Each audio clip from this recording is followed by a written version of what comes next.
दोस्तों, भारत का भूगोल यूथ कंपटीशन की बुक है ये, भारत का भूगोल। इससे हम लोग देखते हैं जो आपके प्रिपरेशन के लिए बहुत उपयोगी साबित होगा।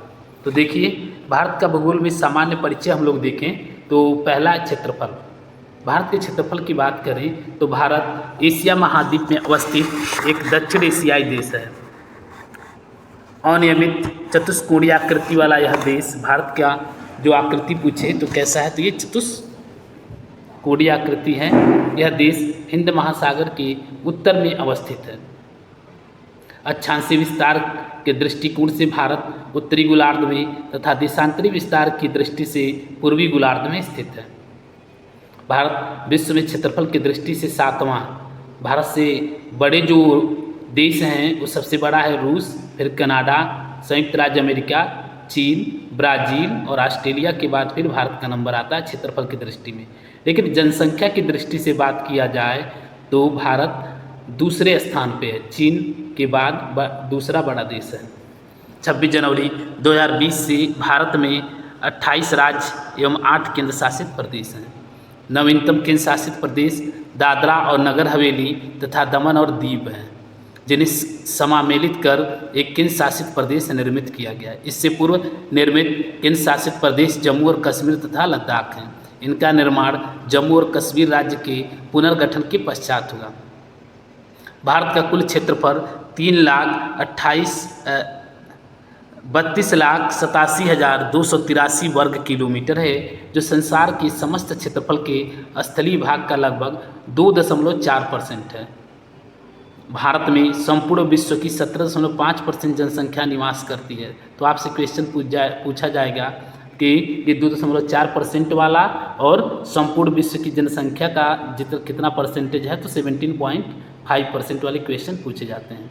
और ये जो आंकड़ा है 2011 की जनगणना के अंतिम आंकड़ों के अनुसार है। 2011 के बाद से अभी तक जनगणना अभी नहीं हुई है। भारत के मुख्य भूमि का विस्तार उत्तर से दक्षिण तक 3,214 किलोमीटर तथा पूर्व से पश्चिम तक 2,933 किलोमीटर है।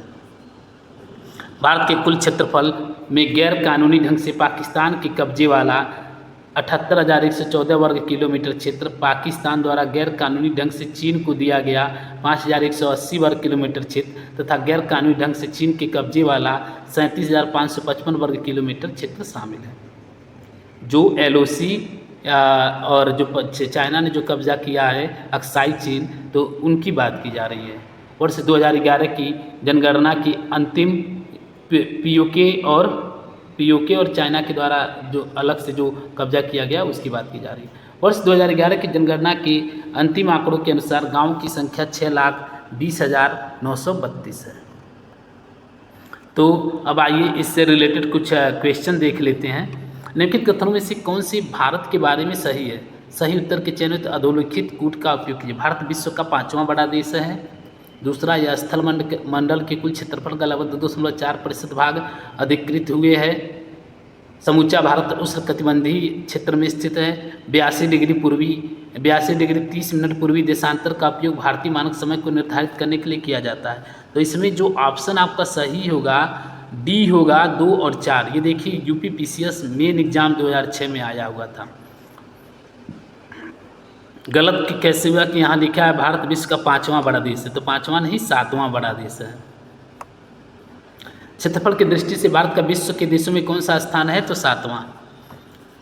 ये जितने भी क्वेश्चन है देखिए हर अदर स्टेट के PCS एग्जाम में आए हुए हैं।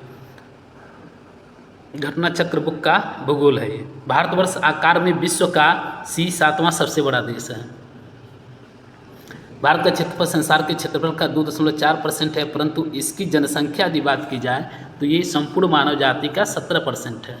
भारतवर्ष में लगभग कितने गांव हैं, तो डी, इनमें से कोई नहीं, क्योंकि भारतवर्ष में गांव की संख्या लगभग 6,40,932 है। अतः विकल्प डी सही है। निम्नलिखित जोड़ों में से कौन सा जोड़ा सही नहीं है, तो डी वाला जो है भारत में राज्यों की संख्या 26 है, ये गलत है। बाकी भारत का कुल क्षेत्रफल 3.28 मिलियन वर्ग किलोमीटर, भारत का अक्षांशीय विस्तार 8 डिग्री 4 मिनट उत्तर से 37 डिग्री 6 मिनट उत्तर तक, भारत का रेखांशीय विस्तार 68 डिग्री 7 मिनट पूरब से 97 डिग्री 25 मिनट पूरब तक है। सातवां देखिए, भारत के निखिल में कौन सा कथन असत्य है? तो भारत विश्व का 7वां बड़ा देश है, सही है। भारत जनसंख्या की दृष्टि से विश्व का दूसरा राष्ट्र है, ये भी सही है। इसकी भूमि सीमा का विस्तार लगभग 15,200 किलोमीटर है, ये भी सही है। सर्वप्रथम सूर्योदय इसके मिजोरम राज्य में होता है, तो ये गलत है। सूर्योदय मिजोरम राज्य में नहीं, अरुणाचल प्रदेश में होता है।